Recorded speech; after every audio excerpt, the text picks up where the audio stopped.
Salam sejahtera pemirsa budiman, bahagia jumpa kembali saudara dalam dimensi iman Kristiani.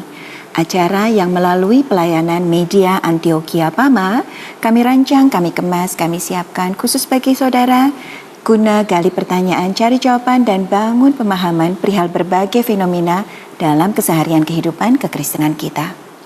Saudara, hari-hari ini bunuh diri seakan-akan jadi jawaban paling mudah, jawaban paling cepat hadapi berbagai keputusasaan, hadapi berbagai permasalahan hidup. Namun ternyata saudara, sudah sejak lama bahkan Alkitab mengatakan pada kita bunuh diri agaknya digunakan sebagai jawaban buat hadapi permasalahan hidup. Kita akan angkat topik ini saudara dalam bincang-bincang kita di Dimensi Iman Kristiani hari ini. Dan untuk itu sudah hadir bersama kita kedua narasumber kita, Henry dan Hendy. Shalom Henry. Shalom Anis. Shalom Hendy. Shalom Anis. Saudara, tentu saja kita akan kejar semua pertanyaan seputar topik ini, dan untuk itu sudah hadir bersama kita pendeta Bikman Sirait. Shalom Pak Bikman. Shalom Anis. Salam pemirsa. Kita coba berdiskusi satu hal yang makin hari rupa-rupanya makin tinggi, bunuh diri. Sesuatu di Jepang dikatakan angka bunuh diri terus dari bulan ke bulan, dari tahun ke tahun makin naik. Dan kecenderungan ini tidak mungkin dihentikan bahkan di berbagai belahan dunia. Mengapa? Tingginya tingkat stressing terhadap kehidupan ternyata mempengaruhi daya tahan orang, dan kemudian jalan pintas selalu menjadi pilihan yang ironisnya makin hari makin disukai, yaitu bunuh diri. Apa kata Alkitab tentang bunuh diri? Sebelum lanjut kita susah memikirkan bagian ini, kita akan lebih dulu berdoa. Saya minta Pak Hendri untuk pimpin kita dalam doa. Mari kita masuk dalam doa. Tuhan ya Bapa kami yang kami kenal di dalam nama Tuhan Yesus, sekali lagi Tuhan kami mengucapkan syukur dan terima kasih untuk waktu yang Engkau boleh berikan kepada kami untuk boleh berdiskusi mengenai hal sekitar bunuh diri. Biar kiranya apa yang kami perbincangkan ini dapat menjadi berkat bagi orang banyak dan dapat menjadi pegangan bagi orang-orang yang sedang menghadapi keadaan yang memaksa mereka harus melakukan sesuatu yang seharusnya tidak harus mereka lakukan. Biar kiranya perbincangan kami ini dapat memberikan mereka suatu pemahaman yang baru. Terima kasih Tuhan. Sekali lagi kami mau menyerahkan sepotong waktu kami ini hanya ke dalam tangan Engkau saja Tuhan. Di dalam nama Tuhan Yesus kami telah berdoa dan mengucap syukur. Amin. Amin. Amin. Saudara, kalau kita membaca Alkitab di dalam Kisah Rasul tentang peristiwa bunuh diri, ada beberapa peristiwa yang coba akan saya angkat. Salah satu di dalam Kisah Rasul pasal 16, yaitu tentang kepala penjara di Filipi. Dikatakan ketika kepala penjara itu terjaga dari tidurnya dan melihat pintu penjara terbuka, ia menghunus pedangnya hendak membunuh diri karena ia menyangka bahwa orang-orang hukuman itu telah melarikan diri. Kisah Rasul pasal 16 ayat 27 ini merupakan cuplikan daripada perikopnya yang kisahnya Paulus di dalam penjara kemudian menyanyi berdoa, lalu penjara itu gempa dan jebol. Kepala penjara merasa bahwa dia sudah kacau balau di dalam tugas-tugasnya, sehingga dia berpikir, habislah aku. Kalau orang-orang penjara pada waktu dulu lolos dan lari dari penjara, itu kepala penjara akan merasa tanggung jawab yang sangat berat dan mereka siap bunuh diri. Agak beda sama sekarang, masih bisa naik pangkat ya. Jadi orang bisa keluar masuk penjara kan begitu toh. Jadi keluar penjara, nyaris kita sulit melihat perbaikan dan perubahan yang konkret. Tetapi kalau zaman dulu, sebelum mereka dihukum berat, wah mereka sudah tidak sanggup menghadapi rasa malu dan mereka akan berusaha untuk bunuh diri. Nah itu yang coba dipilih oleh si kepala penjara. Jadi dia merasa bersalah dan ingin bunuh diri karena tanggung jawab tadi. Mestinya orang penjara tidak bisa lolos, sekarang lolos walaupun itu adalah peristiwa gempa. Jadi tidak ansih kesalahan dia, tetapi rasa tanggung jawab tadi terangat besar. Aspek yang kedua adalah Yudas. Sesudah dia berhasil mengkhianati Yesus, menjual Yesus 30 keping perak. Tetapi kemudian skenario berikut itu di luar dugaannya bergerak begitu cepat dan mengerikan. Yudas mendadak menyesali perbuatannya. Sayang, bukan menyesali sebagai sebuah bentuk pertobatan, tetapi lebih menyesali sebagai satu persoalan psikologis. Karena dia merasa, loh kok jadi begini? Ya, dia hanya mengidamkan 30 keping perak, semua berjalan dengan tenang saja mestinya, tetapi kemudian itu di luar dugaannya. Sehingga kemudian dia merasa bersalah dengan apa yang dikerjakannya, dengan penjualan Yesus itu, Lalu dia mengakhiri dirinya dengan bunuh diri. Yang pertama tadi tanggung jawab, karena mengemban tanggung jawab mau bunuh diri. Padahal sebetulnya gempa itu di luar kendi ya kan. Yang kedua Yudas karena memang berbuat salah, lalu rasa tertekan dan mau bunuh diri. Maka di PL kita juga menemukan ternyata banyak raja-raja yang tidak disertai Tuhan itu digambarkan kalau mereka pergi seperti mau bunuh diri. Karena berperang tanpa Tuhan menyertai. Padahal berperang itu kan bisa mungkin menang bisa kalah ya. Tetapi itu jadi bunuh diri without God. Nah, aspek ini dulu yang kita lihat. Mengapa saudara? Ini menjadi gambaran prinsip bahwa hidup adalah milik Tuhan. Tuhan yang memberikan hidup. Dan dia melarang siapapun mencabut hidup orang lain. Jangan membunuh.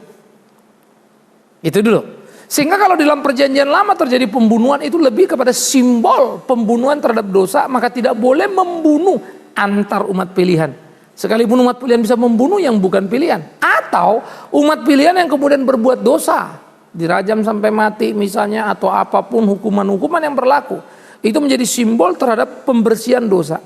Nah, lalu PB mengatakan hidup kita, pertandingan kita, pertarungan kita bukan dengan daging dan darah. Tapi roh di udara. Nah, jadi hidup adalah milik Tuhan yang tidak bisa diganggu gugat. Oke. Oleh karena itu kita pun tidak berhak untuk menyelesaikan hidup kita dengan cara yang disebut bunuh diri. Muncul pertanyaan, Tuhan kan maha kuasa, kan bisa dia cegah orang bunuh diri. Betul, tetapi dalam kemahakuasaan Tuhan bisa membiarkan engkau dengan keputusanmu yang keras kepala itu. Sehingga kalau engkau berhasil bunuh diri, jangan pikir kau berhasil. Justru kau berhasil dalam kegagalanmu hidup. Perhatikan kalimat ini. Ini ironi ya. Jadi kamu berhasil dalam kegagalan hidup. Artinya berhasil bunuh diri. Tuhan biarkan kamu. Nah, nanti si pemilik hidup Tuhan akan panggil kamu. Mana hidup yang kuberikan?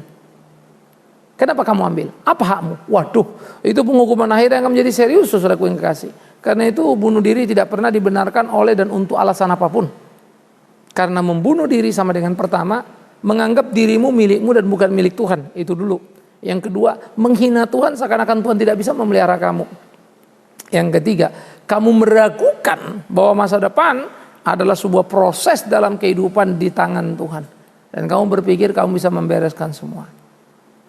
Saudara bukan siapa-siapa, saya bukan siapa-siapa. Kita tidak berhak bunuh diri. Begitu kan? Ya, Henry, saya akan mulai dari Hendy ya, Henry. Hendy, di salah satu negara bunuh diri justru adalah ekspresi dari akuntabilitas seseorang. Artinya barangkali tidak berkelebihan kalau kita katakan di sana itu dipandang sebagai satu langkah heroik, langkah yang layak dihormati dari seseorang. Padahal kebanyakan kasus bunuh diri barangkali yang dekat dengan kita lebih dilandasi atau dilatar belakangi oleh keputusasaan untuk hadapi persoalan apapun yang dihadapi bersangkutan. Jelas ada dua motif yang berbeda, jelas ada dua starting point yang berbeda. Lalu berbeda jugakah itu buat Hendy dua kasus bunuh diri yang dilatar belakangi? Sepanjang pengetahuan saya memang sebetulnya memang banyak fenomena-fenomena yang terjadi di dunia ini, khususnya dalam masalah bunuh diri. Ya. Tentunya menjadi satu pelarian, artinya dia tidak bisa menghadapi masalah. Ya. Yang kedua adalah memang merupakan satu tadi heroik ya. Karena di satu negara memang apabila dia melakukan sesuatu yang salah, tetapi yang dianggap salah maksudnya, tetapi dia malu menanggung resiko itu, maka dia lakukan bunuh diri itu sebagai tindakan yang dianggap sebagai heroik. Karena lebih baik mati daripada dia menanggung malu. Itu satu fenomena yang kita lihat. Tapi satu sisi yang tadi juga mengatakan untuk melarikan diri dari masalah, sehingga daripada dia hidup lebih susah, jauh lagi dia tidak tahu apa yang harus dia perbuat, lebih baik dia mati sekarang dengan cara apapun. Saya rasa itu yang saya lihat dari kondisi seperti itu. Henry, menyambung apa yang Hendy katakan tadi, salah seorang sahabat kami ketika didiagnosa dokter sedang alami penyakit di stadium yang terakhir dengan vonis mati, kemudian memutuskan untuk menjauhi langkah medis apapun, memilih untuk menjalani sisa hidupnya yang masih dia miliki dan lakukan yang terbaik dengan itu, walaupun sebetulnya secara medis dokter mengatakan ada harapan buat dia untuk dapatkan kesembuhan. Dalam konteks menyatukan, mendefinisikan pemahaman yang sama mengenai bunuh diri, sebelum barangkali kita beralih pada Pak Bigman, bunuh dirikah itu menurut Henry? Iya, kalau menurut saya memang dalam kehidupan keseharian kita banyak sekali masalah-masalah yang terjadi pada orang-orang yang hidup di dunia ini. Nah, seperti yang tadi Anis katakan, seperti seseorang yang menderita kanker dan mungkin dokter sudah menvonis dia sudah tidak, misalnya umurnya tinggal 2-3 bulan, kalau mau hidup mesti berobat dan memerlukan biaya yang sangat besar. Nah, kalau orang tersebut satu memang tidak mempunyai biaya atau dia tidak mau memberatkan keluarganya yang harus menanggung biaya yang sangat besar ini dan dia melakukan bunuh diri yang terakhir sebagai jalan keluar. Nah, apakah itu salah? Nah, bisa aja seperti yang tadi dikatakan oleh Pak Pendeta. Tadi kan Pak Pendeta mengatakan bahwa hidup ini milik Tuhan.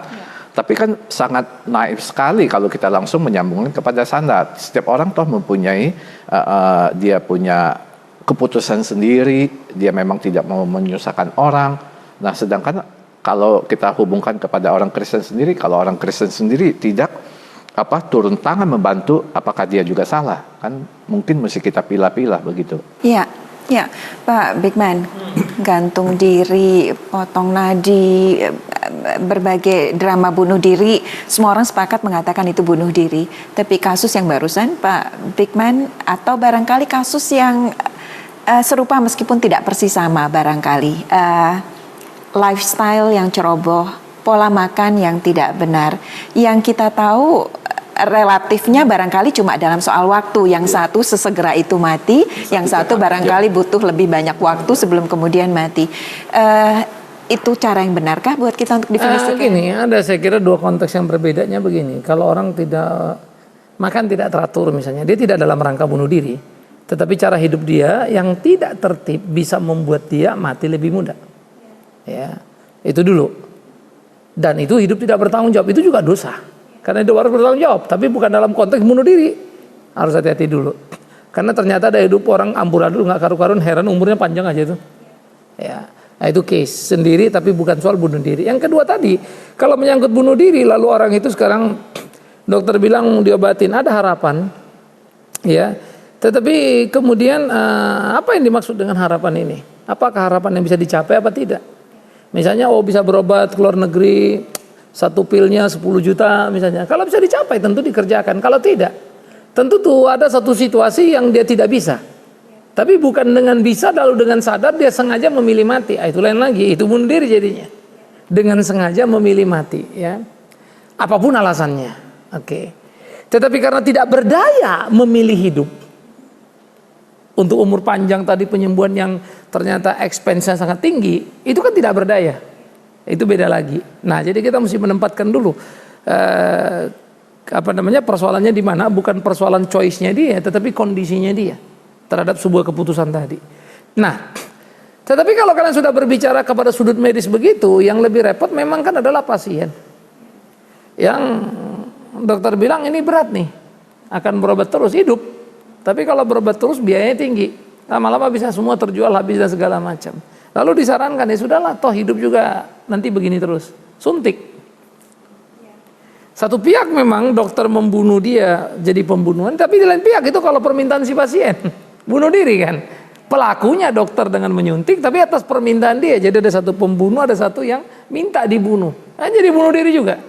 Nah, itu yang disebut dalam bahasa di dalam istilah teologis medisnya kita bilang kan euthanasia gitu.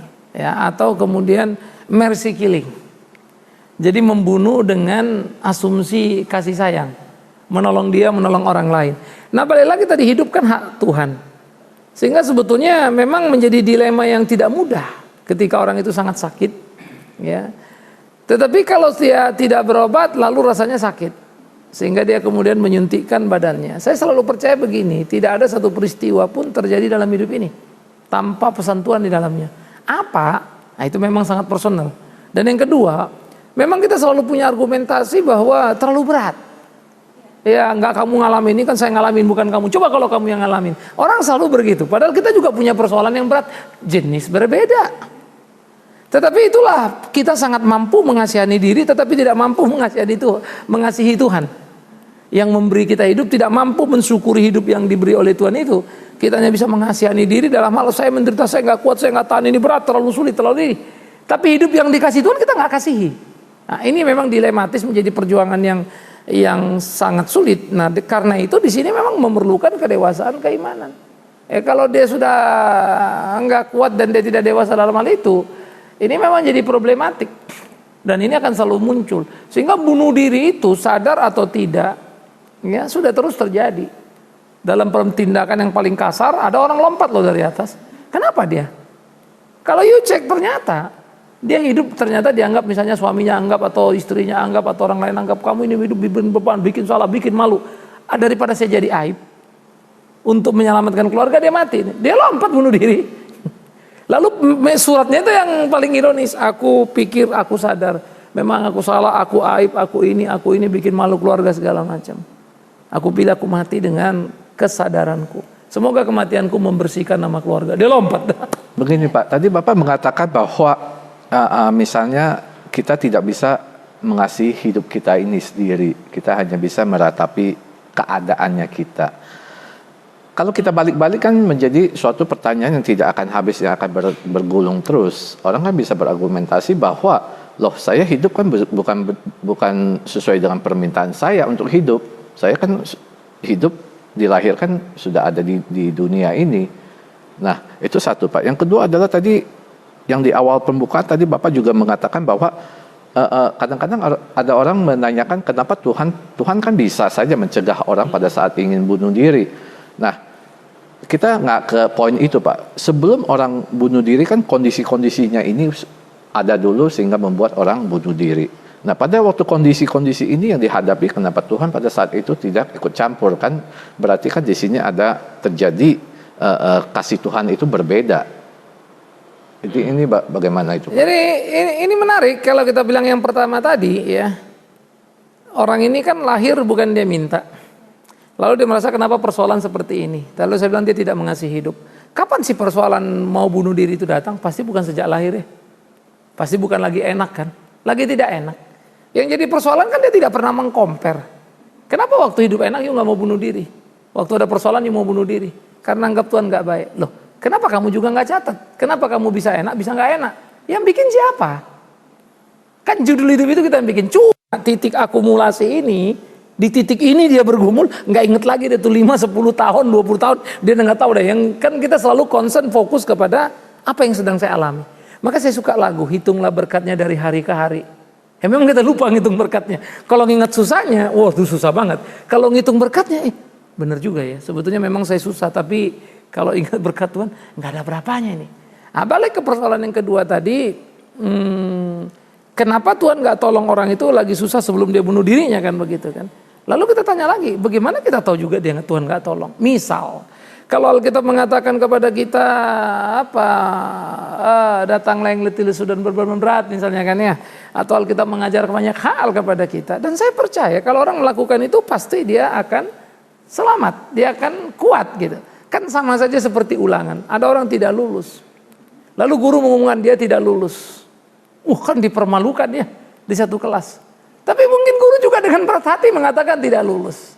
Kenapa guru nggak tolong? Lu gimana nggak tolong? Saya kan sudah kasih tahu, baca buku ini, belajar baik-baik, tapi dia nggak belajar, sehingga terpaksa si guru mengeksekusi murid ini tidak lulus. Memang rasanya berat, apalagi kalau murid ini katakanlah sebetulnya anaknya cukup baik, cuma lalai waktu dia mau belajar itu terlalu anggap remeh, akibatnya nggak lulus.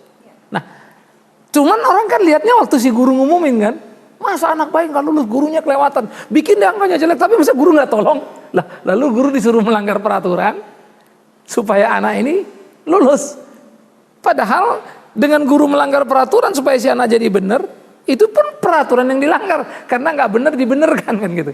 Wah, ini memang dilema-dilema. Nah, pentingnya melihat dari berbagai perspektif. Memang apa yang dikatakan dari tadi dari satu sudut betul itu, tapi dari sudut lain kalau kita lihat begitu angle-angle lain, kemudian kebenaran itu menjadi kecil dibandingkan fakta-fakta yang lain. Nah, inilah memang susahnya kalau kita bicara bunuh diri, karena selalu intinya selalu gini, kamu tidak tahu apa yang saya alami. Ini yang alami saya, kamu cuma ngomong tok. Itu saya bahasa itu paham betul gitu. Nah, jadi kita diskusi sekarang juga bukan sedang membedah orang yang lagi mau bunuh diri sana, lalu kita nggak tahu persoalan. Kita tahu persis. Dan kita kan mengatakan misalnya ya, kalau saya, kau yang mau bunuh diri misalnya, ada lagi berpikir apa, demi Tuhan yang hidup, siapa bilang persoalanmu terlalu berat? Saya akan tantang tiap orang. Satu kali waktu ada satu orang bilang sama saya, kita lagi khotbah di radio, siapa kau kan gitu, kau pikir kau hebat, kau pikir kau yang punya hidup ini semau-maumu, kau mau bunuh diri, sampah kamu kan. Sebenarnya saya dalam khotbah ekspresi begitu, dia kaget setengah mati, ya karena memang dia sudah merancang itu, udah gak kuat. Lalu waktu ketemu saya dia sharing, Pak, waktu khotbah begitu saya tersentak. Lalu saya pikir iya, kok kelewatan ya. Lalu dia hitung lagi hidupnya tadi, mundur dia. Karena dia orang akademik, bukan orang biasa. Dan hidupnya gak miskin. Cuma memang tekanan ya hubungan keluarga lah kan begitu yang kemudian himpitan tuntutan ini dan itu membuat dia gak kuat lagi. Nah, oleh karena itu ketika dia lolos lalu dia bilang, iya pada waktu titik itu saya merasa mati. Gak ada yang lain. Tapi waktu saya mulai ada sedikit diingatkan, saya memikirkan lagi yang Bapak katakan, hanya saya jadi malu dan takut sekali. Kenapa saya kepikiran gitu? Lalu dia berdoa. Lah orang yang sama, di titik yang hanya sedikit perbedaannya, bisa kepada dua aspek yang sangat bertolak belakang. Mau bunuh diri lalu menyesali bunuh diri itu. Unik ya? Nah ini yang memang kita perlu tolong orang-orang yang mau bunuh. Ya, artinya Henry memang bahkan bunuh diri ini pun punya nuansa yang begitu berlapis. Artinya waktu kita yang terbatas ini barangkali memang perlu kita fokuskan untuk pakai bahas bunuh diri dalam konteks yang bisa kita bahas. Artinya kita kesampingkan dulu eutanasia dan sebagainya, kita fokuskan saja bunuh diri yang betul-betul bunuh diri. Pak Bigman, prinsip kekristenan jelas mengajarkan pada kita bahwa bunuh diri itu bukan opsi bagi umat percaya. Persoalannya Pak, dalam realita hidup, acap kali kita berhadapan dengan mereka yang bukan umat percaya, yang berada dalam situasi menganggap bunuh diri sebagai pilihan. Lalu bagaimana kita bisa membantu mereka dengan prinsip kekristenan kita? Nah itulah sebetulnya maka di Tuhan bilang, jadilah garam dan terang dunia. Kalau orang dunia itu punya persoalan berat lalu dia mau bunuh diri, siapa yang pernah dia lihat punya persoalan berat tidak bunuh diri? Itu pertanyaan. Pernah nggak dia lihat ada orang punya persoalan berat bahkan lebih berat dari dia, tapi nggak bunuh diri?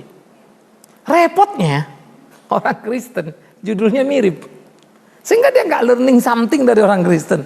Orang Kristen juga sama aja. Dia juga dengar orang Kristen juga bunuh diri. Wah lebih parah lagi. Nah jadi seringkali memang jadi persoalan kita adalah kita itu selalu parsial menyelesaikan semua persoalan. Nah padahal mestinya perjalanan hidup kita ini menjadi kesaksian yang bisa menguatkan dia. Saya kalau membaca kisah Ayub misalnya ya, kadang saya juga berpikir, waduh, ini bisa-bisa kita bunuh diri nih kalau ngalamin begitu ya. Mendadak ada berita semua harta kita habis, langsung kita nol. Dari orang paling kaya loh, bukannya orang kaya jadi miskin ya. Paling kaya jadi paling miskin, kata paling itu penuh. Udah selesai? Belum, masih tarik napas, masih mikir kenapa terjadi. Kabar lagi, semua anaknya mati. Gila apa? Sampai dia shock. Lagi dia shock kok Tuhan gini gitu lagi, tapi dia pikir Tuhan adalah Tuhan. Istrinya datang, gila kamu percaya sama Tuhan gitu, pergi lagi. Apa nggak mestinya bunuh diri? Ya. Waduh. Mungkin ada satu begini nih, sangat menarik adalah begini. Tadi sebelum acara kita dimulai, saya coba men-search di Alkitab untuk bunuh diri itu sendiri. Nah di situ kita coba menemukan dua ayat, yaitu pada waktu Tuhan Yesus mengatakan dia naik ke surga menyediakan tempat. Di situ orang Farisi mengatakan apakah dia mau bunuh diri. Yang kedua adalah seperti tadi yang Bapak katakan di Kisah Para Rasul itu, yang tadi yang kepala penjara itu. Nah di luar itu tidak dikatakan bahwa bunuh diri itu dosa atau segala macam, itu nggak ada sama sekali Pak. Gini, kalau di dalam PL sebetulnya sudah kelihatan nuansa itu, tidak directly. Bunuh diri sama dengan dosa itu persis tersirat, sama seperti nyontek dosa nggak ada ayatnya, tapi mencuri dosa, tersirat nyontek. Mengambil hidupmu atau hidup orang lain itu dosa. Hidup itu bisa diambil orang lain, pembunuhan. Hidup itu bisa kita ambil sendiri, bunuh diri, dosa. Ini gimana tadi? Ya tadi saya ingin menambahkan juga tadi yang dikatakan oleh Pak Henry tadi. Saya juga ingin mau bertanya kepada mereka yang bunuh diri tapi bersifat heroik, apalagi itu mewakili dari kalau dia bunuh diri budaya dan itu menjadi masuk surga katakan. Itu hal-hal seperti itu bagaimana Pak? Kita mengingat tentara Jepang di waktu lampau, harakiri ya. Terhormat gitu.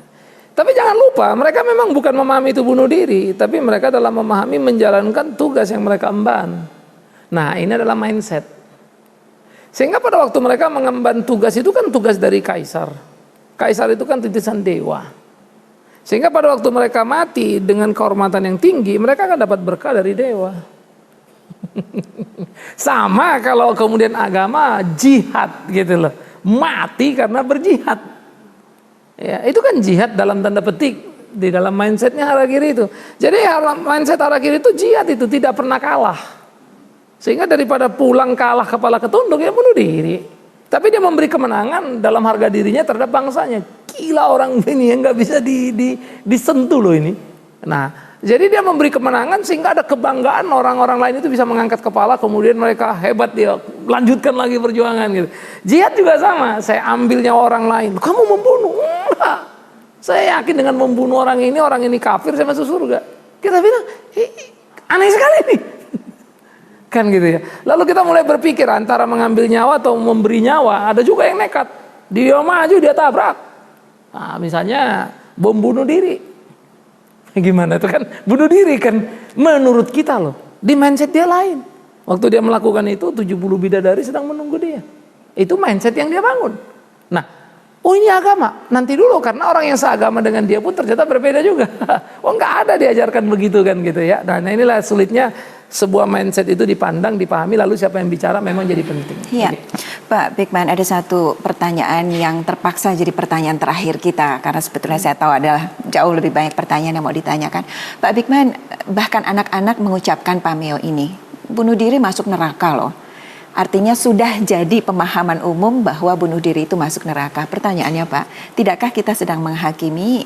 Tidakkah kita memasuki wilayah yang bukan wilayah kita? Tidakkah Tuhan bisa bekerja dengan caranya yang luar biasa? Artinya tidakkah mungkin di detik-detik terakhir seseorang bunuh diri kemudian muncul kesadaran? Atau saya nggak tahu Pak, artinya ucapan itu ucapan yang biblikalkah? Atau seharusnya ucapan yang kita ucapkan dengan penuh keberhati-hatian? Kalau kita mau bicara teologikal, jangan bicara dulu kedaulatan Allah yang kita nggak bisa ukur. Mari kita bikin frame yang kita bisa pahami. Percaya pada Yesus kau tidak binasa, di luar Yesus kau binasa. Bunuh diri adalah kamu tidak percaya pada Yesus sebetulnya. Karena kamu tidak percaya, dia bisa pelihara kamu. Dia bisa selamatkan kamu. Kamu ngambil keputusan yang kamu yakini, ini yang paling baik. Tuhan pun nggak bisa tolong saya lagi. Kira-kira gitu. Atau kamu berburuk sangka, Tuhan tinggalkan. Nah, nanti kemudian dia mati, maka itu sebab kita katakan, waduh ini ke neraka. Tetapi ingat, kita selalu bisa salah dalam menebaknya. Tapi kita nggak boleh bilang, jangan menghakimi, karena itu fakta yang kita bisa pahami. Selebihnya kan seperti tadi Anies bilang, siapa tahu pas mati dia ketemu Tuhan. I don't know. Pas segitu, pas Yesus ampuni aku, mati. Dalam proses bunuh dirinya, terakhirnya Yesus ampuni aku, baru dia mati. Lah kan kita nggak dengar. Ya, maka kita nggak tahu, yang kita tahu dia bunuh diri. Nah itulah misteri. Oleh karena itu jangan tinggalkan hidup ini dengan sebuah tanda tanya kemana Anda pergi. Ya begitu. Oke, kita akan akhiri. Silakan Anies. Saudara, tetap setia jelang episode Dimensi Iman Kristiani berikutnya yang memang kami kemas, kami siapkan dengan harapan sudah dan senantiasa akan berkati kita semua. Kita syukuri iman Kristen kita saudara. Kita minta Pendeta Bigman Sirait pimpin kita akhiri jumpa kita. Selalu ingat, hidup Tuhan beri untuk kita jalani. Mati keuntungan kalau kita taat di kehidupan kepada Tuhan yang memberi hidup itu. Kita berdoa saudara, saya minta Pak Hendy untuk tutup kita dalam doa. Bapa di surga, kami ucap syukur dan terima kasih kalau boleh dalam session ini kami berbicara mengenai topik bunuh diri. Kami tahu Tuhan, pemahaman ini akan menjadi berkat kami semua sehingga kami bisa menyikapi dengan positif apa arti kebenaran firman-Mu Tuhan. Terima kasih Yesus, terima kasih Roh Kudus. Di dalam nama Tuhan Yesus kami ucap syukur. Haleluya. Amin. Amin.